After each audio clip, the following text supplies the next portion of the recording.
Derecho CON desde los estudios del Logos Venezuela, como es costumbre, con el profesor Richard Rodríguez Blaze y la doctora Teresa Borges. Además, un invitado de muchísimo nivel como es el magistrado emérito Juan Luis Ibarra, a quien tendrán ellos el gusto de presentar. Bueno, sí, hoy tenemos al magistrado muy querido y que además siempre ha estado comprometido con la enseñanza, con la magistratura, el ejercicio, nos estaba comentando, lo cual lo hace bien completo. Y es un honor para nosotros tenerlo como nuestro invitado, además con un tema que yo creo que sale un poco de lo normal, ¿no? No es lo que siempre se conversa, pero es algo de las cosas más relevantes dentro de la justicia. Richard, el honor es tuyo, mi extendido. Bienvenidos al programa. Estamos hoy complacidos, orgullosos de tener al magistrado Juan Luis Ibarra, magistrado titular de la Sala de Casación Penal, doctor en Derecho Procesal Constitucional, Derecho Constitucional, una semblanza amplísima, docente universitario, abogado litigante. Tiene la ventaja de haber sido abogado en ejercicio y luego formar parte de la judicatura, y eso de alguna forma le da a uno una comprensión más integral de lo que es la función del abogado, la función social del abogado, la función del juez. Hoy tenemos un tema que luce bien interesante, que es fundamentalmente tratar lo que es la tutela judicial efectiva correlacionado con los estándares de desempeño de la función judicial o de los tribunales como tal. Magistrado, bienvenido. Para nosotros es un placer tenerlos aquí con nosotros. Bueno, primero buenos días. De verdad que para mí es un placer estar acá en este programa. Gracias por la invitación. Un programa que ha trascendido dentro del ámbito jurídico y que bueno, quien no lo vea ahorita está fuera de orden. De verdad que muchísimas gracias. Muchísimas gracias. Bueno, sí, efectivamente, como señala el profesor Richard, este tema de la tutela judicial efectiva, los estándares de desempeño de los tribunales, evidentemente que es parte del desarrollo del aspecto constitucional y sobre todo dentro de lo que constituye el Estado venezolano. El artículo 2 de la Constitución nos señala que Venezuela se constituye como un Estado democrático y social de derecho y de justicia, que propugna como valores fundamentales la vida, la paz, la convivencia social, la seguridad, etcétera, etcétera. Entonces, cuando nosotros hablamos de un Estado democrático y social de derecho y de justicia, tenemos que hablar que son valores que el constituyente incorporó al texto, a la Carta Magna, ¿ok? Primero, transformando el Estado. Veníamos de un Estado formal, un Estado liberal, un Estado burgués, como lo llaman los franceses. La transformación filosófica. Exactamente, era una refundación del Estado. Y esa refundación del Estado, evidentemente, creó un Estado distinto, un Estado democrático y social, fíjense, democrático y social de derecho y de justicia. Cuando hablamos evidentemente de un Estado democrático, estamos hablando de un Estado donde bueno, hay separación de poderes, hay una democracia, la democracia que propugna la Constitución es una democracia participativa y protagónica, es una democracia donde bueno, el sufragio es un elemento esencial para el ejercicio de la soberanía, y bueno, todos estos factores propios de lo que es una democracia moderna, ¿no? Eso lo vinculamos con democrático y social, el Estado social. Oye, el Estado social es una situación bien interesante desde el punto de vista constitucional, porque es la búsqueda primero de romper con esos paradigmas de discriminación entre raza, sexo, condición social, etcétera, etcétera. Pero también el Estado social tiene una característica fundamental, que es el adaptar el ordenamiento jurídico a las realidades sociales. Que nuestro ordenamiento jurídico no quede como en el Estado formal de derecho, que se creaba la norma en un momento histórico. No sea estático, sino que se vaya adaptando a las nuevas circunstancias que se requieren. Claro, porque en el Estado formal de derecho se creaba la norma de acuerdo a una realidad histórica. Había que crear una norma, por ejemplo, cuando asaltaban en las carreteras a los carruajes, en las vías del tren, etcétera, etcétera. Había normas que establecían esos hechos punibles, pero eso automáticamente va desapareciendo en el tiempo. Entonces el Estado social tiene una característica que es que adapta el ordenamiento o permite la adaptación del ordenamiento jurídico a las realidades sociales. Reconoce la realidad y va en búsqueda de sus soluciones. Exactamente. Entonces, y también el Estado social tiene una característica fundamental, que es la creación de normas de protección a los que siempre estuvieron desprotegidos por el ordenamiento jurídico. Claro, interviene activamente para tratar de corregir esas desigualdades sociales y económicas. Y lo vemos a través del ordenamiento jurídico. Exactamente, y fíjate que, por ejemplo, la Ley Orgánica de Protección de Niños, Niñas y Adolescentes, aun cuando es preconstitucional, la Constitución vino a ratificar el carácter revolucionario de esa norma. Una norma de protección donde hay un interés superior del niño, niña, adolescente. Se reconoció derechos concretos. Claro, y que todos vienen de la Convención Internacional de Derechos del Niño, o sea, tratados internacionales, normas internacionales, convenios internacionales que de una u otra forma Venezuela ya había suscrito, por supuesto, pero no lo había recogido de manera concreta en su legislación. Claro, entonces la Constitución bolivariana, la Constitución de 1999, viene a ratificar o viene a consolidar, viene a solidificar exactamente esas normas que ya venían desarrollándose. Igual el Código Orgánico Procesal Penal, preconstitucional, pero una vez que entra en vigencia la Constitución del 99, viene a fortalecer esos principios rectores del proceso penal, los principios fundamentales que establece el título preliminar. Entonces, ese Estado social, evidentemente, bueno, la creación de, por ejemplo, la ley de los trabajadores, de los pescadores, la de la protección de la familia, la de protección de la mujer, o sea, son leyes que de una u otra forma vienen a proteger los que siempre estuvieron desprotegidos. Y además, leyes que promueven la participación ciudadana a través de ese Estado social. Bueno, y eso es uno de los aspectos fundamentales que vamos a hablar en el día de hoy, porque el Poder Judicial, la Administración de Justicia, tiene que buscar la mayor participación de la ciudadanía en la Administración de Justicia. ¿Cómo es el caso de los jueces de paz? Bueno, el caso de los jueces de paz es una forma de desarrollar una justicia para tratar de descongestionar la justicia formal, la justicia de los tribunales. Y que sea más asequible, menos costosa. Pero también... Más pronta también. Pero también tenemos el punto de que los jueces de paz son miembros de la propia comunidad. Exacto. Y tienen el conocimiento directo por sus propias experiencias de sus circunstancias, de esos problemas domésticos que no tienen por qué trascender. No tienen por qué trascender. Y entonces ahí se estaría aplicando la máxima, bueno, estoy siendo juzgado por mis pares. Claro. ¿Entiendes? Porque, por ejemplo, cuando existían los tribunales mixtos en los tribunales penales, en los juicios penales, recuerden que cuando entró en vigencia el Código Orgánico Procesal Penal, nosotros tuvimos los juicios con jurados. Existía el jurado. Los escabinos, ¿no? Los escabinos que constituían los tribunales mixtos y los jueces unipersonales. ¿Y quiénes eran los escabinos y quiénes eran los jurados? Personas de la comunidad. Es más, había una prohibición expresa de ser abogado. ¿Por qué? Porque el abogado siempre busca interpretar como abogado, mientras que un ciudadano común que estaba participando como juzgador en un juicio determinado, bueno, evidentemente sus máximas de experiencia como ciudadano era la que le daba la posibilidad de dictar una decisión justa. ¿Okay? Magistrado, fíjese, en ese contexto general y en ese preámbulo, comenzamos hablando del artículo 2 constitucional, que es fundamental, es vital para describir lo que es el Estado social de derecho y de justicia. Evidentemente es la función promocional del derecho, tratar de incentivar la participación ciudadana, un Estado prestacional, todo lo que usted nos ha hablado. Hay un artículo que es el artículo 26, donde se establece lo que se denomina la tutela judicial efectiva. ¿Cómo opera ese derecho, si se puede considerar derecho, la tutela judicial en este Estado social de derecho y de justicia? A mí me gustaría, perdona que te interrumpa, que explique un poco, porque en el derecho hay algunos conceptos que quedan como un poco etéreos, que son fundamentales, que aplica un poco, porque esto lo ven alumnos, ¿qué podemos entender por la tutela judicial efectiva para aterrizar en lo que dice luego Richard? Sí, bueno, antes de hablar de lo que es la tutela judicial efectiva en sí, yo creo que es importante que termine de desarrollar lo que es el Estado de Derecho y de Justicia. Claro. Porque el Estado de Derecho y de Justicia guarda relación directa.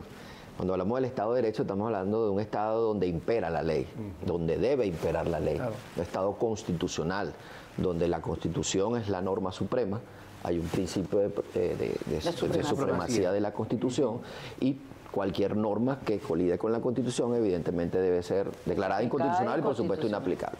Entonces ese imperio de la ley nos da la posibilidad de que exista una administración de justicia que debe ser aplicada de acuerdo y de conformidad con la ley. Pero también el constituyente habló de un estado de justicia, la búsqueda de la justicia social, la justicia material, no la justicia formal, sino la justicia real, lo que yo llamo la justicia justa. Entonces, ¿cómo llegamos a ese estado de justicia? ¿Cómo llegamos a ese estado de justicia? Bueno, a través de las normas del derecho, la interpretación de las normas del derecho. Entonces ahí es donde vamos a vincular justamente lo que es el artículo 26, como bien lo decía el profesor Richard, que es la verdadera tutela judicial efectiva. O sea, el desarrollo constitucional a lo que se refiere la tutela judicial efectiva, que es el acceso de cualquier ciudadano a los órganos de administración de justicia, ¿ok?, donde manifiesten sus pretensiones o donde hacen valer sus derechos o intereses, ¿ok?, y que deben ser tramitados de acuerdo a las leyes procesales y obtener una oportuna respuesta. Nosotros podemos definir que esa tutela judicial efectiva tiene unas etapas. La primera de ellas, por supuesto, el acceso al órgano de administración de justicia. ¿Ok? El acceso tiene que ser un acceso libre, un acceso seguro, los tribunales tienen que tener una infraestructura adecuada para que el ciudadano pueda acudir, los procedimientos no tienen que verse como procedimientos oscuros, como procedimientos que pueden ser vistos de manera extraña.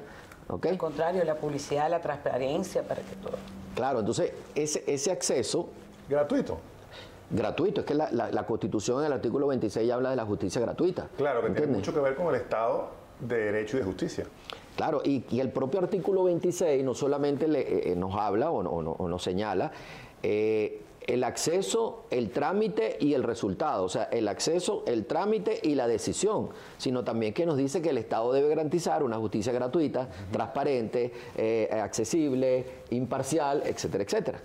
¿Okay? Cuando se dice la justicia gratuita, se refiere a que el Estado no impone aranceles o tasas para poder acceder al sistema de justicia. Es correcto. Porque claro, hay que tener precisión con eso, porque bueno, es interesante entender que antes de la Constitución del 99, para acceder a la justicia, por lo menos la justicia civil, había que pagar para la compulsa, para la admisión de la demanda, unas tasas, unos aranceles, ¿no? Entonces ibas al Banco Industrial de Venezuela, me acuerdo yo que se pagaba una planilla, ¿no? La planilla de aranceles. La planilla de aranceles. Pero igual hoy en día hay algunos gastos que tienen que claro, por eso digo. Porque hay que aclararlo, la gente entiende como que entonces será el tribunal que va a pagar las copias para la compulsa. Exacto. O sea, eso claro, pero eso no tiene nada que ver con el servicio de justicia. Claro. Con el servicio. Pero por eso digo, hay que aclarárselo a lo público, porque a veces... Porque esa es otra cosa, ya no podemos ver la administración de justicia como algo etéreo, sino tenemos que verlo como un servicio público. La administración de justicia es un servicio público y el Estado está en la obligación de garantizar ese servicio. ¿Me explico? Entonces, ¿a través de qué? De lo que establecen las normas procesales, las normas sustantivas, etcétera, etcétera. Entonces, cuando nosotros hablamos de esa tutela judicial efectiva, la primera de las etapas es el acceso a los órganos. Después que hemos accedido a ese órgano, bueno, el trámite de lo que yo estoy solicitando. Bueno, vamos a una actividad de nuestros chicos del ADWIT que seguramente les va a encantar.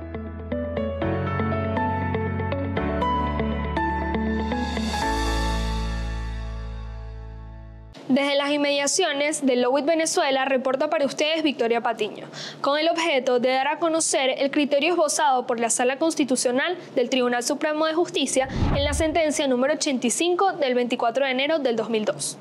Con ponencia del magistrado Jesús Eduardo Cabrera Romero, esta sentencia establece que el derecho a la tutela judicial efectiva, como garantía constitucional, comprende el derecho a ser oído por los órganos de administración de justicia establecidos por el Estado. Esto implica no solo el derecho de acceso a la justicia, sino también el derecho a que, cumplidos los requisitos establecidos en las leyes adjetivas, los órganos judiciales conozcan el fondo de las pretensiones de los particulares y además dicten una decisión conforme a derecho que determine el contenido y la extensión del derecho deducido. La Sala Constitucional enfatiza que la tutela judicial efectiva no es un mero conjunto de trámites y formalidades procesales, sino que también implica el estricto cumplimiento por parte de los órganos judiciales de los principios rectores del proceso, explícitos o implícitos en el ordenamiento jurídico venezolano. Además, subraya que este derecho debe garantizar un ajustado sistema de garantías procesales para las partes, asegurando así los principios y valores constitucionales. En este sentido, la sentencia reafirma que el proceso judicial debe ser un instrumento fundamental para la realización de la justicia y que el Estado tiene como obligación garantizar una justicia responsable y expedita. La Constitución de la República Bolivariana de Venezuela establece que no se sacrificará la justicia por la omisión de formalidades no esenciales, lo cual refuerza la importancia del debido proceso en un Estado de Derecho y justicia. Esta sentencia es un llamado a fortalecer el Estado de Derecho en Venezuela, mediante una interpretación correcta y coherente de las normas jurídicas, así como también mediante el respeto a los derechos fundamentales y las garantías constitucionales. La Sala Constitucional reafirma su compromiso con este principio fundamental del ordenamiento jurídico venezolano. Para LOWIT Venezuela reportó Victoria Patiño.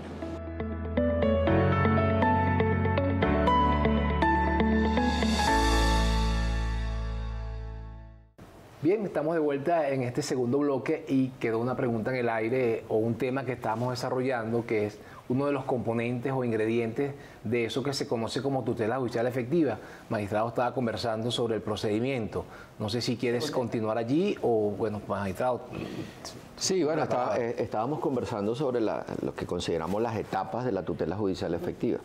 Pero antes de continuar con el tema procedimental, el desarrollo del debido proceso dentro de este tema, yo creo que es importante señalar que estamos tocando un aspecto sumamente importante dentro de los procesos y que a veces, bueno, los que estamos metidos estudiando derecho o estamos en los tribunales o estamos dando clases o estamos recibiendo clases, o sea, damos a la tutela judicial efectiva como algo que está por entendido. Ya esto está por entendido, ya esto, todo el mundo sabe qué es la tutela judicial efectiva. Yo creo que inclusive ya abogado-cliente es cotidiano, pero nadie lo va a saber explicar bien. Sí, ¿no? Y no solamente la tutela judicial, pero el debido proceso. Sí, o sea, mucha gente dice, no, vale, esa decisión es violatoria de la tutela judicial efectiva. Ajá, ¿pero por qué? No, que ahí te violentaron el debido proceso. Sí, ¿pero por qué? Entonces, evidentemente que tenemos que hacer énfasis. Yo creo que esto es parte del ABC constitucional, que por supuesto guarda relación con el desarrollo de cualquier tipo de tema jurídico. Total. ¿Ok? Y que yo, por ejemplo, a mis alumnos siempre les digo, cada vez que vamos a hablar del proceso penal, yo tengo que comenzar por el artículo 2 de la Constitución. Claro. Porque esos son los principios fundamentales que van a regir todos los procesos, sea cualquiera de las materias. Claro. Entonces, ¿cómo yo entro a desarrollar el recorrido del proceso penal sin decirte a ti de dónde viene eso desde el punto de vista constitucional? Entonces, todo este ABC es importante desarrollarlo, ¿ok? Y por eso, bueno, quería hacer ese comentario antes de continuar. Entonces, esa tercera etapa de la tutela judicial efectiva, que es el cumplimiento del debido proceso, o sea, es la aplicación de las leyes procedimentales que deben ser de manera amplia, no restrictiva, sino de manera amplia, y ahí el juez tiene que garantizar dentro de ese principio de igualdad, dentro de ese principio de imparcialidad, de congruencia, tiene que evidentemente garantizar el cumplimiento de ese debido proceso. Y no solamente es el debido proceso establecido en el artículo 49 de la Constitución, que yo digo que son los parámetros constitucionales del debido proceso, sino el debido proceso establecido en las propias leyes procesales, las leyes adjetivas. Claro, porque el Código de Procedimiento Civil tiene sus principios. El Código Orgánico Procesal Penal tiene un título preliminar de 23 artículos que desarrolla ese debido proceso. El Código Orgánico, la Ley Procesal del Trabajo, o sea, todas las leyes adjetivas, todas las leyes procesales tienen una serie de principios rectores, ¿ok? Y garantías en cumplimiento de esos parámetros constitucionales. Exactamente. Entonces, están vinculados unos con otros. Entonces, no solamente es los 8 ordinales del 49, no, también son los que establece cada una de las leyes procesales. Exacto. Porque el propio artículo 257 de la Constitución nos los dice. El artículo 257 de la Constitución, cuando dice que el instrumento es un instrumento eficaz o fundamental para la realización de la justicia y que no podemos sacrificar la justicia por la omisión de formalidades no esenciales. Bueno, ahí está el diseño. Ese es el diseño del proceso. Entonces, ese proceso tiene que cumplir con ciertas y determinadas situaciones previstas en la Constitución y previstas en la ley adjetiva. Y después, evidentemente, del cumplimiento de ese debido proceso, el juez tiene que desarrollar una decisión, una sentencia, que es el resultado de todo ese silogismo, de todo ese análisis, como lo dice inclusive el Código de Ética del juez y jueza venezolana, que el juez tiene que basarse en lo alegado y probado en auto, en las pruebas aportadas, en los argumentos y los alegatos hechos por las partes, y tomar su decisión no como él considere, como crea, sino aplicando la ley, el derecho, la jurisprudencia, la doctrina, etcétera, etcétera. O sea, ese razonamiento lógico jurídico que lo llevó a una conclusión. O sea, una premisa mayor, una premisa menor y, por supuesto, la conclusión. Yo agregaría la motivación, el razonamiento que lo llevó, porque a veces las sentencias y la motivación quedan flojas. Bueno, es que y ahí quería llegar. Es una sentencia que el juez debe dictar justamente suficientemente motivada. Sí. Mire, una de las características fundamentales de la tutela judicial efectiva y el cumplimiento del debido proceso es que toda persona tiene derecho a saber por qué se le juzga, de qué se le juzga y cuál fue el resultado de su juzgamiento. ¿Por qué ese resultado? Claro. ¿Cuál fue el resultado de su juzgamiento? Y por supuesto, ese resultado tiene que estar debidamente motivado, debidamente argumentado, porque eso es lo que me va a dar a mí la motivación que, si me es desfavorable la decisión, yo pueda impugnar esa decisión. Eso es un derecho del debido proceso también, es un derecho constitucional. Y no solamente por recurrirlo, hasta para entenderlo, porque se me ocurre ahorita un ejemplo muy básico. Cuando uno a un niño le dice, no hagas esto, porque dice, bueno, me da la gana, no le estás diciendo nada al niño, no está quedando nada. Es correcto. Pero cuando tú le dices al niño, hay un riesgo en ello, él entiende y es capaz entonces de asumir no hacerlo. Es una gran diferencia, porque sé por qué. Justamente esa es la motivación. Exactamente. Y esa motivación tiene que tener carácter pedagógico también. Sobre todo cuando hablemos de los estándares, tiene mucho peso. Es correcto. A mí se me ocurre, y me disculpan si es una imprecisión, pero a mí se me ocurre que venimos hablando en el primer segmento del Estado de Derecho y Justicia. Estamos hablando ahorita de la sentencia, como una etapa de la tutela judicial efectiva.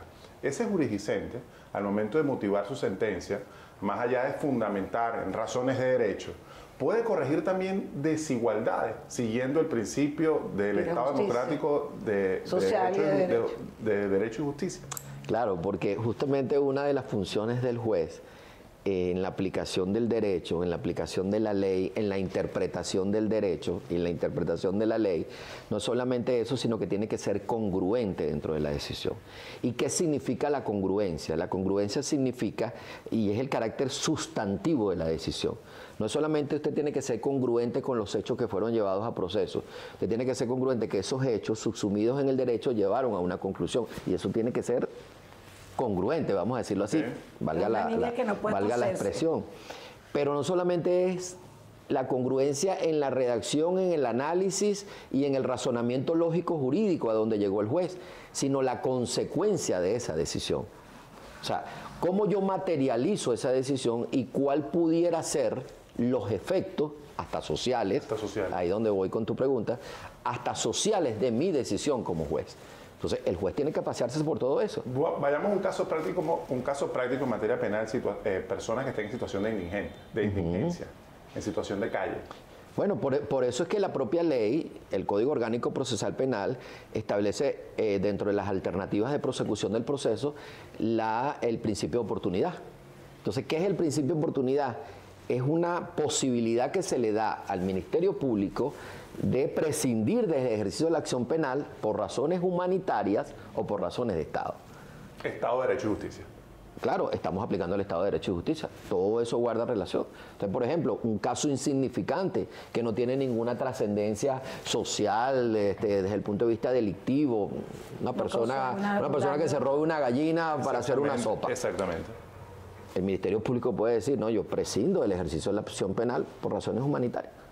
Sencillamente porque eso es, bueno, fue un hurto para comer y sencillamente no trasciende en la esfera criminal o en la esfera penal que pudiera dar lugar a que se ponga en movimiento todo el aparato judicial para enjuiciar este caso. ¿Y el acceso a la justicia del propietario de la gallina?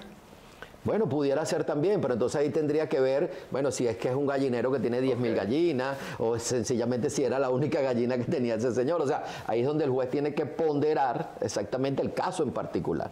Pero te digo lo del principio de oportunidad porque es una alternativa de prosecución del proceso que en vez de que el Ministerio Público, ¿verdad?, ejerza la acción penal, puede prescindir por razones humanitarias. Y fíjate que también por razones de Estado, en los casos de delincuencia organizada.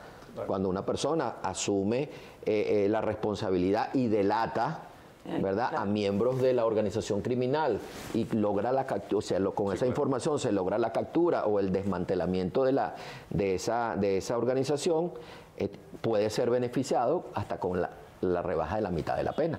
Yo quisiera hacer una precisión allí porque creo que es importante, ¿no? El tema de las desigualdades que se deben corregir con la sentencia. Evidentemente los jueces deben juzgar, como decía Cosio, a ciencia y conciencia y dictar sentencias que sean socialmente útiles. En un conflicto donde hay intereses públicos quizás es más claro, más patente, identificar la función que debe adoptar el juez para corregir desigualdades, sobre todo aplicando los métodos de ponderación, el test de proporcionalidad, etcétera. Pero en un conflicto individualizado de un sujeto frente a otro, bueno, el Estado de Derecho implica que hay que aplicar la ley. Claro, la ley interpretada conforme a la Constitución, pero lo que quisiera es precisar que esa corrección de desigualdades es que en un proceso las partes tienen igualdades de derechos, o sea, el juez no puede crear desequilibrios, ¿no? Eso creo que debemos precisarlo allí, ¿no? ¿No les parece? No, pero estamos hablando de la consecuencia, porque evidentemente, y yo lo dije creo que en el primer segmento, hay un principio fundamental dentro del ejercicio de la administración de justicia, que es justamente la igualdad, la imparcialidad y la congruencia. Claro.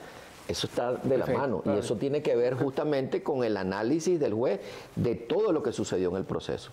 Yo les decía, bueno, ya aquí entrando, bueno, aparte de que evidentemente esa congruencia tiene que ver con la ejecución, que sería la cuarta etapa de la tutela judicial efectiva, porque pudiéramos tener una tutela judicial hasta la sentencia, pero no es efectiva porque no la ejecuta. ¿Entiendes? Entonces, esto evidentemente se vincula o inmediatamente lo vinculamos con los propios estándares de desempeño de la Administración de Justicia. Entonces yo les decía que el primero de ellos es el propio acceso a los órganos de Administración de Justicia, los tribunales abiertos, tribunales seguros, la infraestructura, etcétera, etcétera. El segundo de ellos es la celeridad procesal, el cumplimiento de los laxos, de los términos, de todos los plazos establecidos en las leyes procesales, ¿ok? Tercero de ellos, la igualdad, la imparcialidad y la congruencia, que tiene que ver ya con el propio desarrollo del análisis técnico jurídico que realiza el juez de acuerdo a lo alegado y probado en auto. Y por supuesto al final, uno que es muy importante, que casi nadie habla, que es la confianza pública. ¿Okay? Que tiene que ver un poco con incluso lo que veníamos hablando antes. Y hay un estándar que es muy significativo, que es el estándar de la independencia y la responsabilidad del juez. ¿Ok? Eso es fundamental. Porque tanto el estándar que tiene que ver con la igualdad, la imparcialidad y la congruencia está vinculado directamente con el tema de la independencia y la responsabilidad del juez. Es que si no, no se cumple. Exactamente, pero eso tiene que ver no solamente con el análisis y la interpretación de las leyes procesales, leyes sustantivas, de las leyes especiales, de los reglamentos, las normas que tenga que aplicar el juez en el momento de desarrollar un acto jurisdiccional. Sino también esos estándares son a nivel internacional y hay cómo llevar, o sea, hay un control de índice de cómo usted acaba de tocar un punto bien importante. La Administración de Justicia no solamente puede dedicarse a dictar sentencias. La Administración de Justicia, esa es una función, por supuesto, primordial, que lo obliga la Constitución y lo obligan las leyes. Pero el propio Poder Judicial y la propia Administración de Justicia tiene que llevar los registros, tiene que tener políticas administrativas internas para el funcionamiento de la propia Administración de Justicia, tiene que generar políticas hacia el personal. Y hacia el justiciable. Claro, porque mantener una estructura, y se lo digo yo que fueron 25 años adentro, mantener la estructura del Poder Judicial, mantener la estructura de la Administración de Justicia es sumamente costoso. Es sumamente costoso. Y bueno, y de verdad que hay que reconocer el gran esfuerzo que ha hecho el Tribunal Supremo en los últimos años a los fines de poder generar nuevas infraestructuras, que los tribunales realmente sean, que cumplan con la labor para la cual están previstos, pero no solamente eso, la capacitación permanente del personal, de los jueces a través de la Escuela Nacional de la Magistratura, la creación de los tribunales municipales penales, por ejemplo, para acercar la justicia al pueblo. Magistrado, los tribunales móviles. Es una especie de es el ejercicio de una política de acercamiento de la justicia al pueblo, por supuesto. Y acceso a la justicia. Claro, y no solamente eso, sino que el propio Tribunal Supremo de Justicia ha creado programas especiales para atender a esas personas que están, bueno, buscando quién les dé alguna recomendación, quién les pueda dar alguna orientación para resolver un tema. Incluso ese ni siquiera saben dónde dirigirse. Como por ejemplo, una denuncia de ingeniería municipal. Le están construyendo, entonces para una orientación vaya a este organismo, este competente, y allí le tienen que tramitar. Los tribunales móviles se utilizan para eso. Claro. Sí. Dentro de esos estándares, magistrado, ¿hay algún componente que lleve un índice o algún estudio de cuántos tribunales o cuántos jueces deben existir en una determinada población? Es decir, se habla mucho de que los tribunales ordinarios, para llamar tribunales del Poder Judicial, son insuficientes para atender las demandas o las necesidades de los justiciables. Sí, y aquí lo voy a decir por propia experiencia. Muy bien. Fui juez rector durante muchos años de un estado y me involucré en ese tema estadístico, ¿no? La Dirección Ejecutiva de la Magistratura, como un órgano auxiliar del Tribunal Supremo de Justicia, evidentemente que tiene divisiones y tiene unos técnicos que se dedican a ese tema. De acuerdo a la cantidad de personas o la cantidad de población que exista en un municipio, en un estado, etcétera, etcétera. Y por supuesto también de acuerdo a la cantidad de casos, porque digo, existe registro estadístico de la cantidad de casos penales que se llevan, la cantidad de casos delitos menos graves, delitos graves, la cantidad de casos civiles, etcétera, etcétera. En base a esa estadística y en base a la población, entonces se crea la necesidad de establecer nuevos tribunales.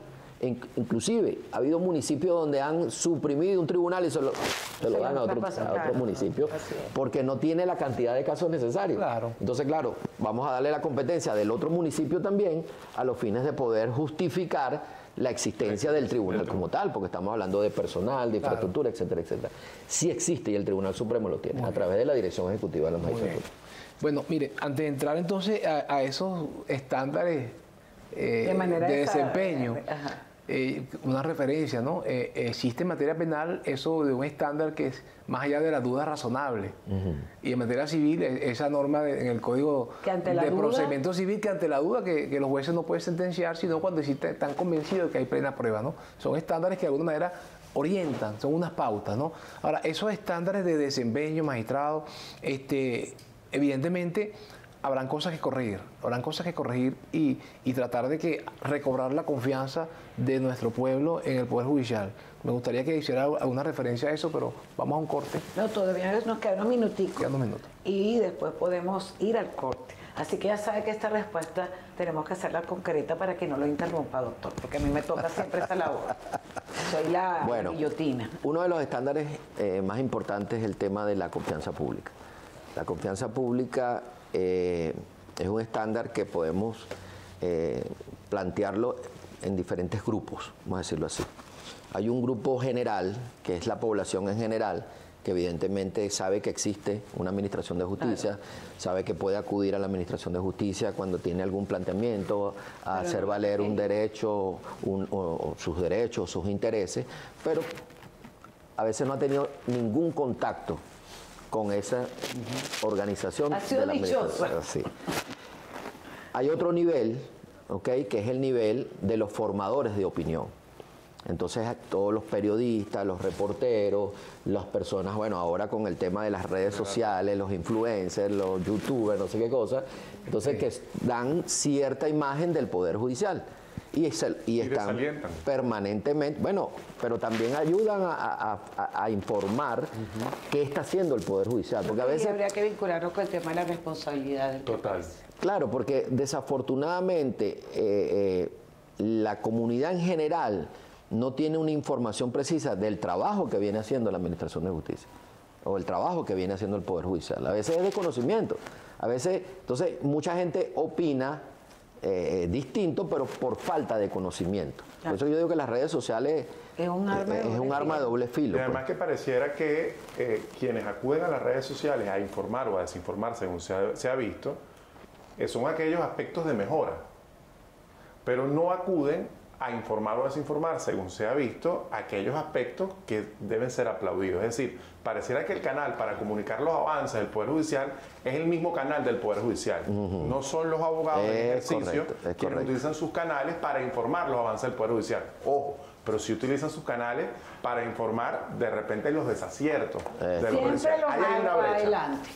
Palabras más, palabras menos. Es lo más triste, es lo más lamentable. Vamos a ir a nuestro corte.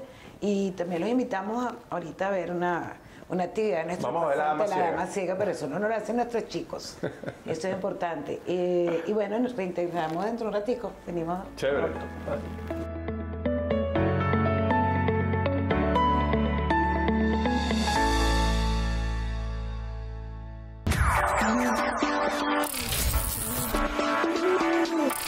Bienvenidos a una nueva entrega de La Dama Ciega. De La WIT Play para La WIT Venezuela les habla Daniela Santos. En este caso hablaremos sobre la obra cinematográfica Justicia Artificial, del español Simón Casal, que plantea un escenario hipotético en donde las máquinas sustituyen a los humanos en todo el proceso penal. En la trama de dicha película, el gobierno español anuncia un referéndum para aprobar un sistema de inteligencia artificial en la administración de justicia. Este sistema promete automatizar y despolitizar la justicia, sustituyendo a todos los jueces de todos los tribunales del país. Sin embargo, la repentina desaparición de Alicia Kovac, la creadora del sistema, provoca una gran desconfianza que lleva a descubrir una conspiración que busca controlar la justicia desde las altas esferas del poder. Asimismo, podemos evidenciar un principio fundamental, ampliamente protegido por nuestro sistema jurídico: la tutela judicial efectiva, consagrado en el artículo 26 de la Constitución de la República Bolivariana de Venezuela, la cual garantiza que toda persona tiene derecho a acceder a los órganos de administración de justicia para hacer valer sus derechos e intereses, obteniendo de ellos una respuesta oportuna, motivada, adecuada y eficaz. Al constatar la visión de justicia artificial con la tutela judicial efectiva venezolana, surgen puntos cruciales. Mientras que la película explora una justicia basada en la eficacia deshumanizada, nuestra Constitución enfatiza un proceso que, si bien debe ser oportuno, también requiere motivación, adecuación y eficacia. Cuéntanos tú qué opinas en los comentarios y nos vemos en otra edición de La Dama Ciega.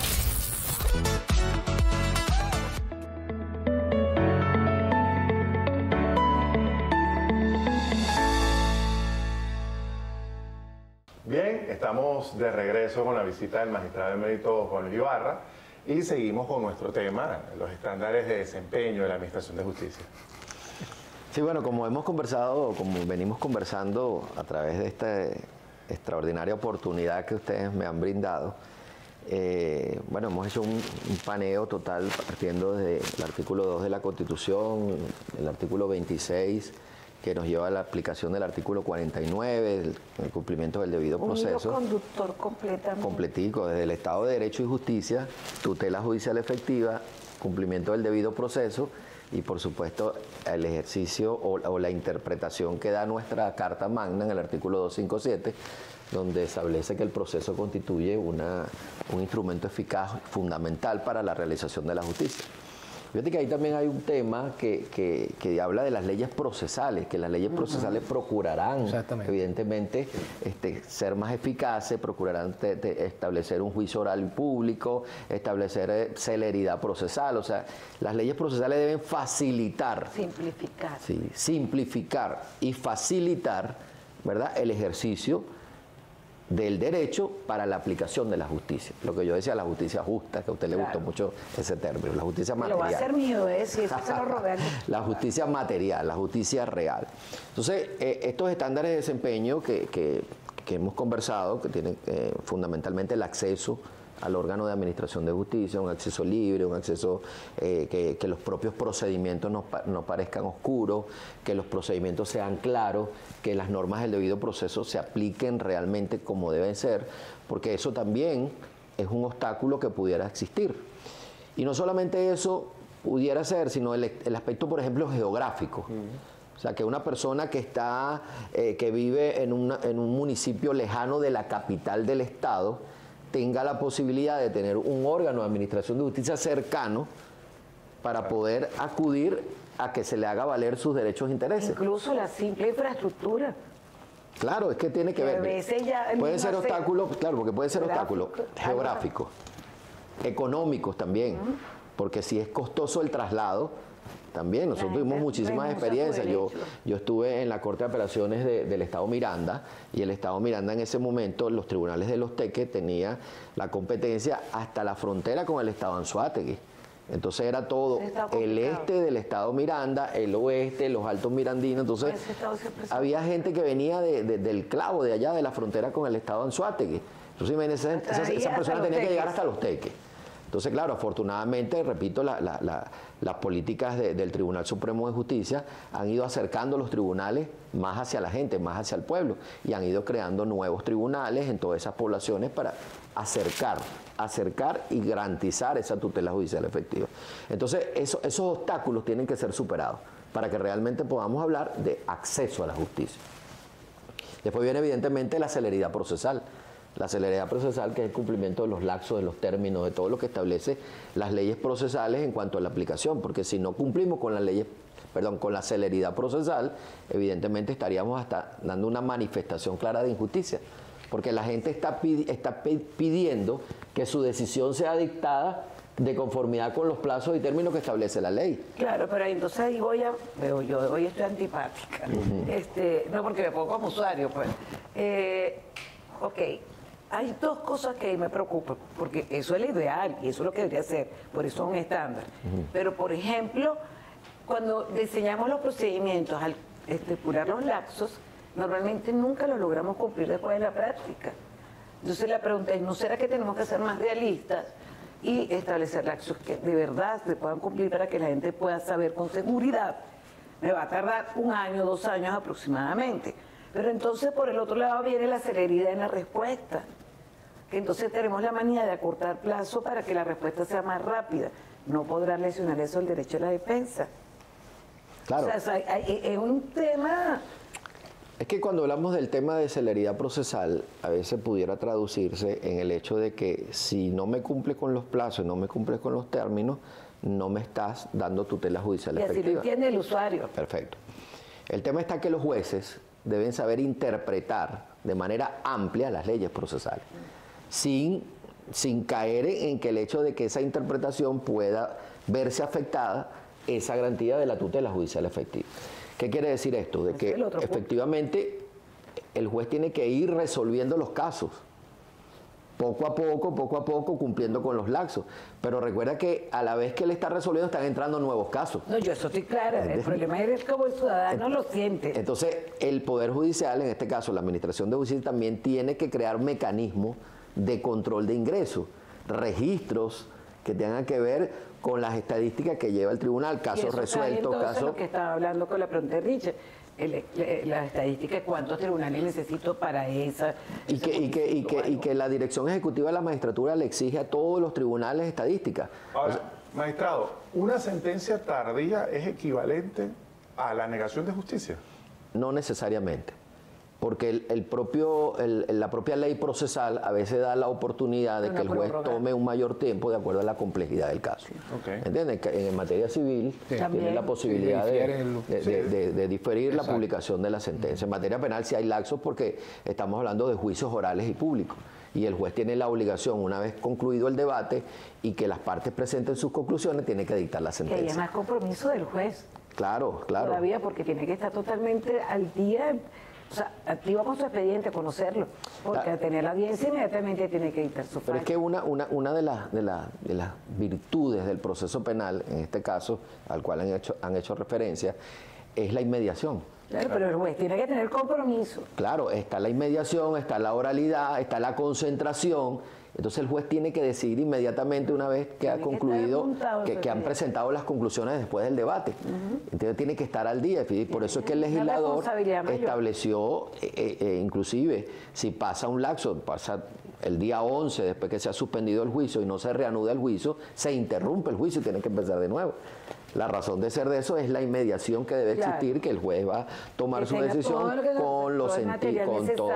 Exactamente. Y por eso es que hay la presencia ininterrumpida del juez en el debate, en el juicio oral, en la sala de juicio, ¿ok? El testigo, las partes para que puedan controlar esas pruebas, para que esa decisión sea ajustada a lo que se recibió.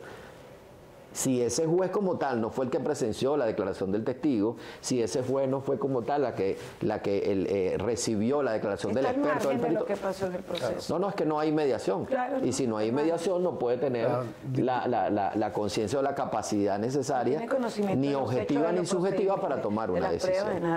Ok.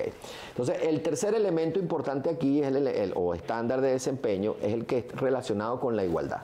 La igualdad, la imparcialidad y la congruencia. Ya lo hemos comentado, pero sin embargo vamos a profundizarlo un poquito más. La igualdad entre las partes, pero que el juez tiene también que tratar a las partes con igualdad. Claro. O sea, el juez no puede discriminar. Claro, obvio. ¿Ok?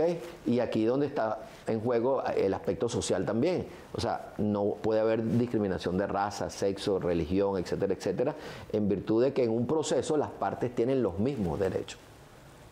¿Ok? Yo tengo derecho a controlar las pruebas de mi contraparte. Yo tengo derecho a ofrecer las pruebas, de promover las pruebas que yo considere para hacer valer mi pretensión. En el caso penal, el Ministerio Público, la víctima, tiene derecho a promover sus pruebas. ¿Para qué? Para sustentar su imputación, su acusación.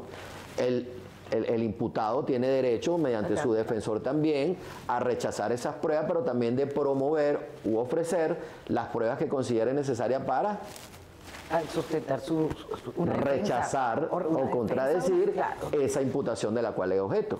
En materia civil, igualito, el demandado tiene que probar o tiene que ofrecer las pruebas. Su defensa o su contradicción de los hechos. Tiene que promover las pruebas necesarias para sustentar esa demanda. El demandado también tiene la posibilidad de presentar las pruebas que considere. Es el contradictorio. Es el contradictorio. Pero aquí hay un punto muy importante. ¿Cuál es el punto aquí? Que efectivamente en los procesos tiene que haber el control de las pruebas. ¿Entiendes? Entonces ahí es donde nos paseamos por los elementos intrínsecos de la prueba, que tiene que ser una prueba legal, que tiene que ser una prueba pertinente, necesaria, que tiene que ser una prueba que efectivamente pueda ser controlada, ¿okay? Porque el control de la prueba es fundamental en cualquier tipo de proceso. ¿Okay? Y eso también genera el desarrollo de la igualdad, del principio de igualdad entre las partes. ¿Para qué? Para que después esa prueba pueda ser apreciada de acuerdo, en el caso penal, por ejemplo, que es el que manejamos con mayor amplitud, mediante la sana crítica. Reglas de la lógica, máximas de experiencia, conocimiento científico. Entonces, todos esos elementos intrínsecos de la prueba guardan relación directa ¿con qué? Con el proceso. Porque no, que lo diga el doctor Richard, no hay proceso sin prueba. Evidente. No, es que es imposible. Y las pruebas deben ser incorporadas al proceso, o sea que estamos en un juego allí bien importante. Una carga de las partes. Exactamente. Bueno, en el caso del Ministerio Público y en los delitos perseguibles de acción pública, evidentemente tiene que ofrecer las pruebas necesarias porque hay un principio fundamental dentro del debido proceso que es la presunción de inocencia. Para poder arrancar. ¿Y el juez tiene facultades oficiosas, magistrado? Sí tiene facultades oficiosas, aunque originalmente el proceso penal fue diseñado para que el juez no interviniera. El proceso penal de carácter acusatorio, como es el que rige el Código Orgánico Procesal Penal. Sin embargo, en razón de la finalidad del proceso, que es la búsqueda de la verdad, mediante la vía jurídica preexistente, en la aplicación de la ley y el derecho, el juez puede en el debate, ¿ok?, bajo la figura de las nuevas pruebas, de acuerdo a lo que haya surgido en el desarrollo del debate. El Código de Procedimiento Civil en un juicio ordinario. saco de los elementos que se han debatido y puedo pedir una prueba yo. Exactamente, en el proceso penal, inclusive, bueno, hay muchos críticos de ese tema porque dicen que el juez se estaría involucrando en un interés de una de las partes para aclarar un punto, pero no, hay una finalidad del proceso que está sobre todas las cosas, que es la búsqueda de la verdad. En el proceso penal es la búsqueda de la verdad. Entonces, la búsqueda de la verdad mediante la aplicación de la ley y el derecho. Entonces, el juez puede, de acuerdo a lo que esté sucediendo en el debate, incorporar de oficio o a solicitud de las partes una nueva prueba. ¿Me explico? ¿Para qué? Para poder aclarar más la situación y al final en su sentencia pueda dictar. Entonces, allí estaríamos hablando de la igualdad. De la imparcialidad, bueno, igualmente, si usted me le va a garantizar los derechos a ambas partes o a las partes que están involucradas en un caso, sin ningún tipo de discriminación ni nada, usted tiene que ser imparcial. Imparcial significa que no puede, de una u otra forma, estar a favor de una de las partes, sino que tiene que tomar una decisión después de todo lo alegado y probado en auto, a los fines de poder llegar a su sentencia. Y nosotros cuando hablamos de la motivación de la sentencia, como un tercero. Siempre es un tercero. Eso es como un campo de fútbol. Tiene los dos equipos, el árbitro. El árbitro no puede ir a ninguno de los dos, sino que sencillamente va a tomar su decisión cuando tiene que tomar. No, si no, las redes lo destrozan. Ah, bueno, eso es otra cosa. Eso ahora es una modalidad. Sí. Y, por supuesto, la congruencia, que ya lo hemos dicho, que no solamente es todo lo que guarde relación con el desarrollo del proceso, de cómo se inició el proceso, los hechos que se fueron llevados al proceso, cómo fueron probados esos hechos y evidentemente la conclusión que le lleva al juez.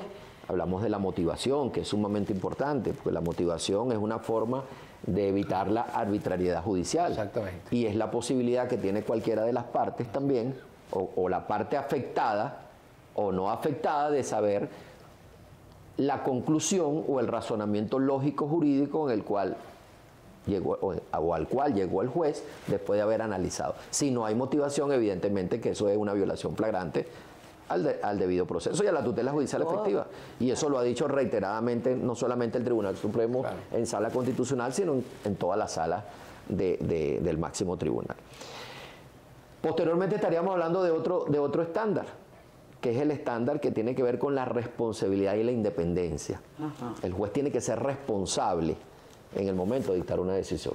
No solamente en el trámite, sino en la decisión. Y las consecuencias. Porque ahí estamos hablando de estas responsabilidades éticas y morales, no solamente legales desde el punto de vista de la interpretación de las normas, tanto procesales como las normas sustantivas o los procedimientos, etcétera, etcétera, sino que sencillamente tiene que ser responsable en la actividad del juzgamiento o en el acto de juzgar. Y por eso es que yo digo que esto también tiene que ver con la moral y la ética que deben guardar los jueces para el ejercicio de la judicatura. Y evidentemente eso tiene que ver relación con la independencia. El juez tiene que ser independiente al momento de dictar su decisión. ¿Okay? Evitar las presiones, etcétera, etcétera. Y justamente esa función es tan sagrada, Recuerdo un autor que decía que el juez es la boca de la ley. Claro. El juez es la boca de la ley. Otro autor que hablaba de que el juez es el representante de Dios en la tierra ante la justicia. O sea, la importancia que tiene el juez. Entonces, ese juez tiene que ser un juez imparcial, tiene que ser un juez responsable y tiene que ser un juez independiente. Y el otro de los estándares que hemos también analizado un poco, que nos falta profundizar, es el tema de la confianza. Los diferentes niveles de la confianza pública en la administración de justicia. Dijimos que hay un nivel general, que es el público en general, que a veces, o raras veces, tiene contacto con la administración de justicia. El segundo nivel, que es el de los reporteros, el de los periodistas, el de los influencers, en todo lo que tiene que ver con las redes sociales, que informan y a veces desinforman también sobre la actividad que realiza la administración de justicia o las actividades que realiza la administración de justicia. Un tercer nivel, que es el nivel que tiene que ver directamente con las partes que han estado involucradas en los procesos, los abogados, las partes, los peritos, los expertos, que tienen más contacto directo con la administración de justicia. Entonces, eso sí pueden opinar cómo coinciden el Poder Judicial, cómo coinciden la Administración de Justicia, cómo llegan, dan su opinión personal porque han participado de manera directa. ¿Okay? Y hay un cuarto nivel, que es el nivel de los propios funcionarios judiciales, de los jueces, de los secretarios, de los asistentes, que de una u otra manera tienen contacto directo y perciben desde adentro cómo consideran ellos la administración de justicia. Entonces son niveles de confianza pública que se van creando, que evidentemente son muy variables y desafortunadamente a veces por falta de información, a veces por falta de conocimiento, se dan algunas opiniones desfavorables, pero que en sentido general, y lo puedo garantizar, el Estado venezolano se preocupa mucho por la justicia. ¿Sabes que yo desde joven hay una inquietud que he tenido, ¿no? Por lo que usted dice, porque además uno como parte de este sistema ha visto situaciones en las cuales una sentencia es destrozada sin haberse leído, sin haber sido analizada, y uno dice, bueno, pero si esto está bien, porque extraen partes que es por conveniencia o así. Entonces yo siempre he comentado, ¿por qué el Tribunal Supremo, antes Corte Suprema, no tiene un ente dedicado a la parte comunicacional, sobre todo este tipo de sentencias que son hitos, ¿no? O que declaran la inconstitucionalidad, la desaplicación de algo, o traen novedades, como por la otra vez hablábamos con la doctora, ¿te acuerdas? La misma sentencia de desafecto, por citar tantos casos. Oye, que son cambios muy notables, rompen paradigmas y que entonces hay muchos detractores. Mientras que si hubiera un vocero calificado, sin entrar en polémica, sino se dictó esto, y ahí está el fin. Quizás a nivel informativo sería mucho mejor para la ciudadanía. Pero sí existe, doctora, sí existe. Está la página, pero eso, está la página. Pero ese no es lo que me refiero, porque el ciudadano de pie no va. Claro, pero dentro de la propia página del Tribunal Supremo existe como una sección que habla de la jurisprudencia, otra sección que habla de los índices temáticos. Entonces usted se va y puede ver las máximas. A un ciudadano que haga esa labor.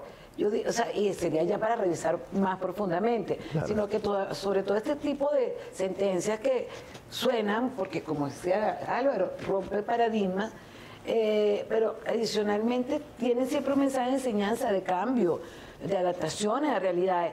Esa sentencia sí debería ser como representante, decir, el Tribunal Supremo consideró por esto, y este va a ser el criterio, y esto va a tratar el beneficio, como para que de verdad sirva de una manera orientadora. Sí, no, evidentemente. O sea, y desde joven, esto no es de ahora. No, y evidentemente el carácter pedagógico que tiene que tener la sentencia. No, evidentemente, usted tiene toda la razón. O sea, a mí me encantaría porque sería... No, y en ese sentido, afortunadamente, tenemos órganos divulgativos, tenemos programas como los de ustedes, que dan la oportunidad, exacto, que dan la oportunidad de poder explicar alguna jurisprudencia, algún tema que esté en boga, y que de una u otra manera hay una comunidad, hay un pueblo que quiere saber realmente de qué se trata. Yo puedo conectar un poco puedo conectar bastante con lo que dice la doctora Teresa, porque es, digamos, el formato, le digo yo.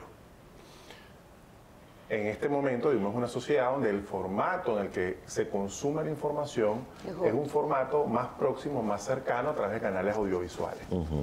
Entonces, imagínense si para muchos abogados es difícil, para muchos abogados que no cuenten con la pericia, es difícil interpretar lo que está escrito en esa sentencia, ¿qué quedará para el ciudadano de pie? Claro.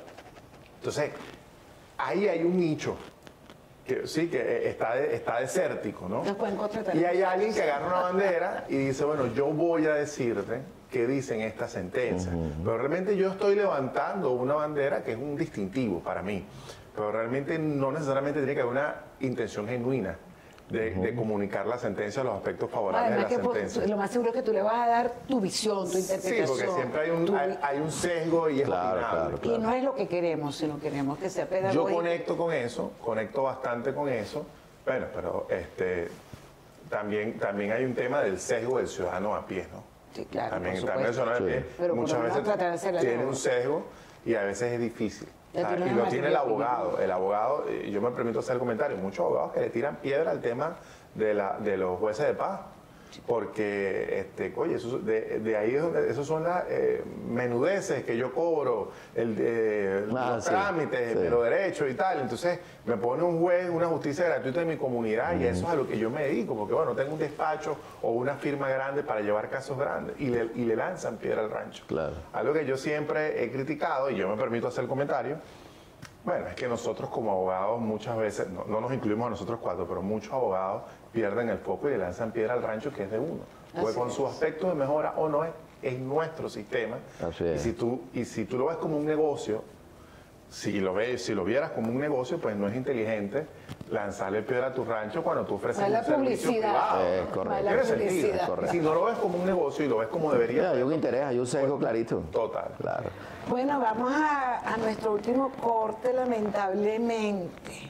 Ahora, nuevamente, con otra actividad de nuestros chicos de la UIT. Nos acompañan constantemente.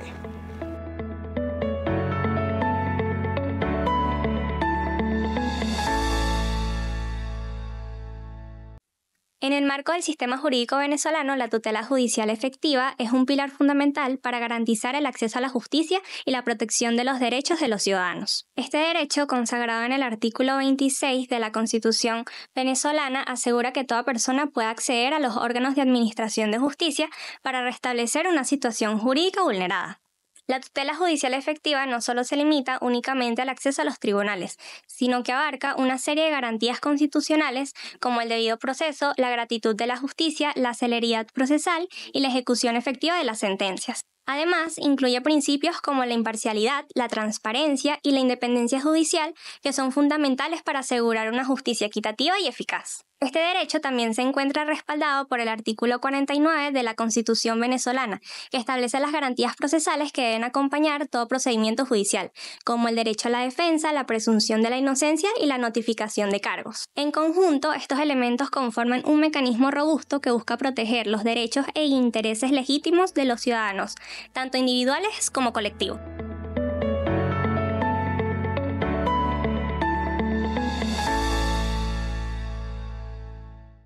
Bien, estamos de vuelta ya en nuestro último corte y quisiera hacer alguna reflexión con base en lo que venimos conversando.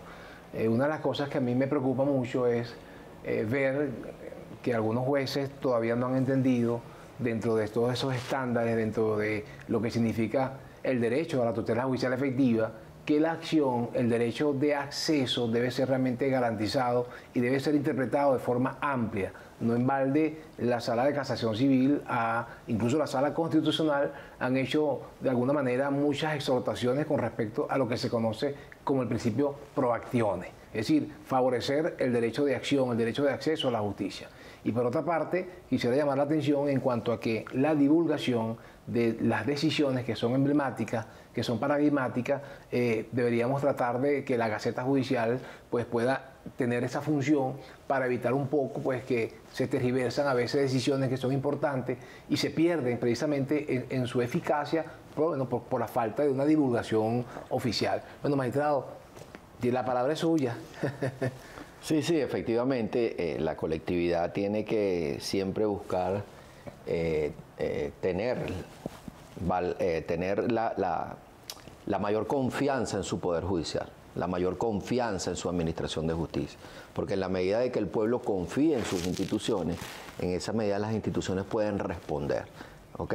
Evidentemente hay mecanismos, hay leyes procedimentales, leyes adjetivas que establecen ciertos y determinados mecanismos, o sea, sistemas procesales que deben de ser desarrollados, garantizados y respetados.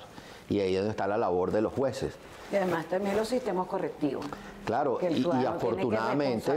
y afortunadamente también hay un régimen disciplinario que rige a los jueces.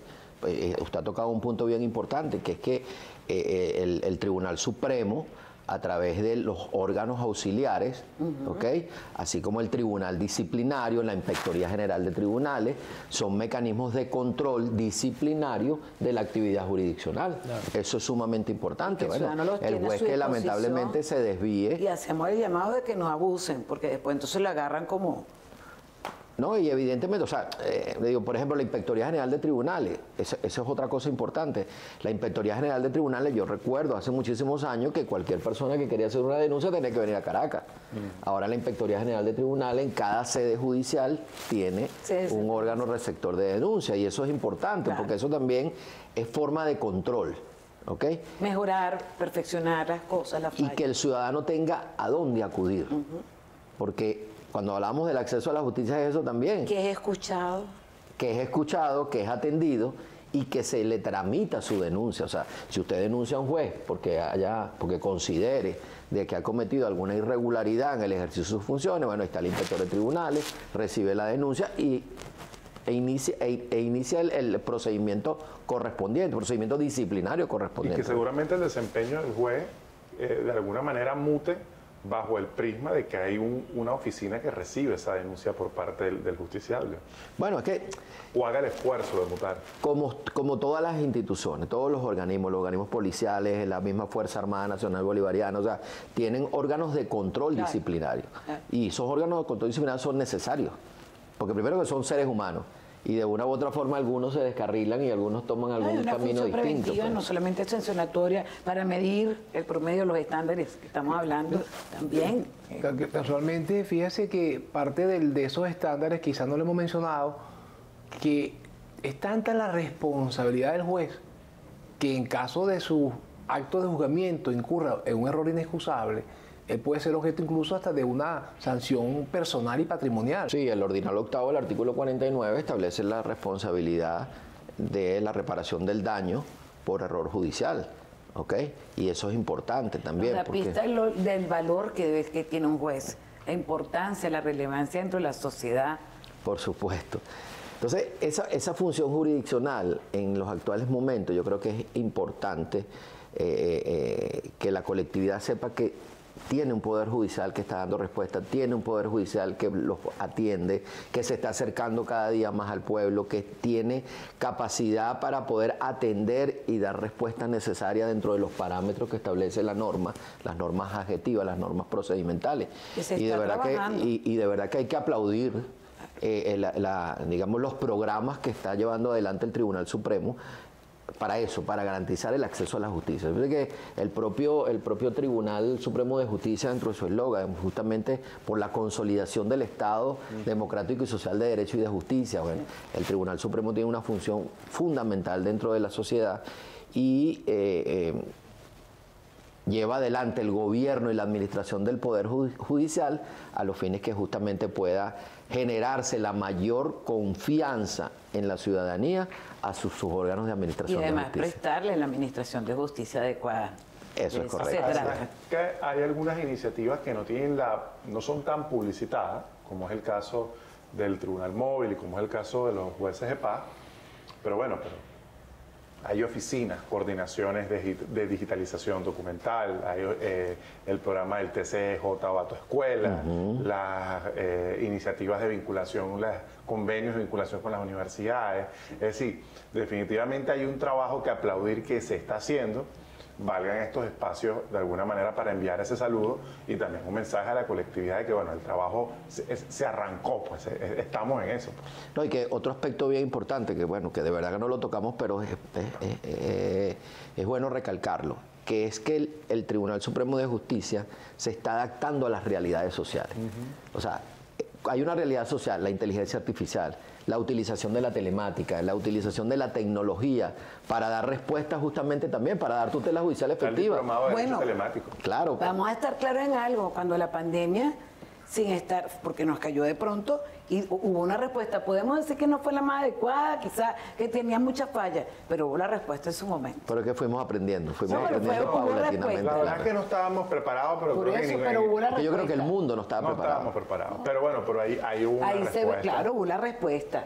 No, y que actualmente los programas de actualización tecnológica del Tribunal Supremo están bien avanzados, porque de una u otra forma, repito, se está adaptando a la realidad del momento, la utilización de la tecnología.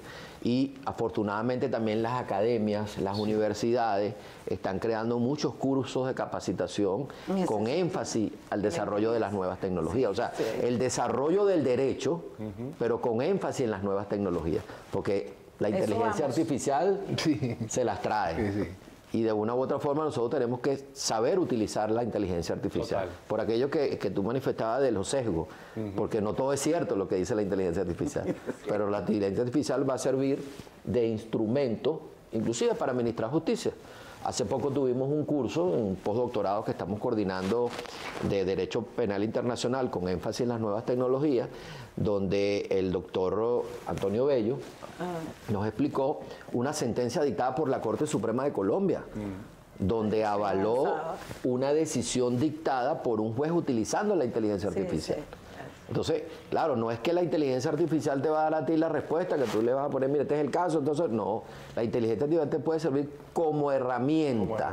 Como lo fue en su momento Internet, cuando surgió al principio. Y hasta el mismo Google. Exacto. El mismo Google cuando llegó Internet, Google fue lo mismo, pero bueno. Entonces, eso es importante saberlo, porque al final estamos plenamente convencidos de que la inteligencia artificial nunca va a superar la inteligencia humana. Eso es así. Pero nos puede servir de mucho en estos nuevos tiempos, como instrumento, como herramienta para abarcar mucho más, para realizar ciertas actividades. Sí. Bueno, de verdad que yo les agradezco enormemente esta oportunidad que me han dado de conversar un poco, muy amena, me sentí como en casa. Es la idea, esta es su casa. Y estamos totalmente a la orden cuando ustedes consideren para seguir conversando con este tema o con muchos temas que podamos desarrollar. Y que bien los agradecidos somos nosotros por aceptar la invitación. Y creo que disfrutamos todo. Muchísimo. Muchas gracias. Además que es un tema esencial, como usted decía. Es un tema con el que arrancamos la justicia, la verdad. Sí. Bueno, hemos llegado al final. Espero que les haya gustado el programa. No olviden suscribirse, darle like si les gustó y activar la campanita. Nos vemos próximamente.